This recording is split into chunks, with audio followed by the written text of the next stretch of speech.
ধনেপাতা ভালো করে ধুয়ে একটু জলে ভিজিয়ে রেখেছি। এত ধুলোবালি থাকে না আজকাল, এতে হয়তো ফ্লেভার খানিকটা কমতে পারে, কিন্তু কী উপায়। অন্যদিকে পালং শাকটা সামান্য সিদ্ধ হলেই নামিয়ে নেব। পনিরের প্যাকেটও রেডি, আর ফ্রিজের কনকনে ঠান্ডা জলও রেডি করে নিয়েছি। এই যে, আশা করি বোঝাই যাচ্ছে কি রান্না হবে। গরম জল থেকে তুলে জল ঝরিয়ে শাকটা এবার কনকনে ঠান্ডা জলে দেওয়া, এতে রঙটা ইনট্যাক্ট থাকে। সঙ্গে দিয়েছি ওই ধনে পাতাটা, যারা ভালোবাসেন না ওটা স্কিপ করতে পারেন। সঙ্গে এই যে ছোটোখাটো জিনিসগুলো একটু গুছিয়ে নেওয়া। সেদিন ঝটপট রান্না সেরেই বেরোবো, সেই গল্পও বলবো, তাই সব কিছুর মধ্যেই একটা তাড়াহুড়োর ছাপ পাবেন পরিপাটির বদলে। এবার ঠান্ডা জল থেকে শাকটা তুলে মিক্সিতে একটা পেস্ট বানিয়ে নেওয়া।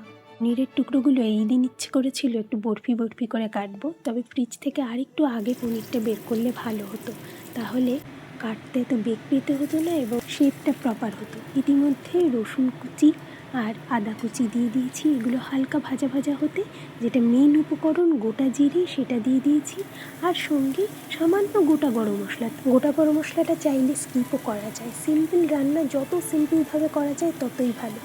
এবার ওগুলো একটু ভাজা ভাজা হতে হতেই পেঁয়াজটা দিয়ে দেওয়া। পেঁয়াজটা একটু নাড়িয়ে চাড়িয়ে সামান্য ভাজার ব্যাপার। অন্য উপকরণগুলোর সঙ্গে পেঁয়াজটা মিলেমিশে একটু ওই গোল্ডেন থেকে একটু গোলাপি গোলাপি এরকম একটা মেলানো মেশানো রং ধরলে এবার ওই পালং শাকের পেস্টটা ধীরে ধীরে দিয়ে দেওয়ার পালা।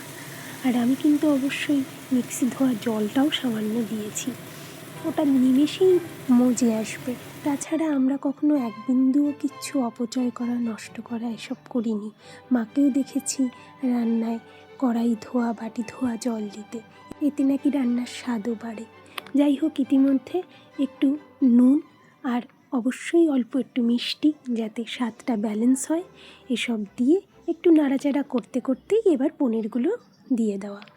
শাকের পেস্টটা করার সময় আমি তাতে একটু বেঁচে যাওয়া আদার টুকরো, সামান্য নুন আর আমাদের পরিমাণ মতো ঝাল দিয়েছিলাম, অবশ্যই কাঁচা লঙ্কা কিন্তু।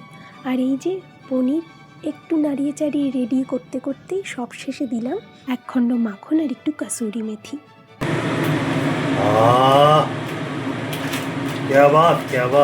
কি গন্ধ!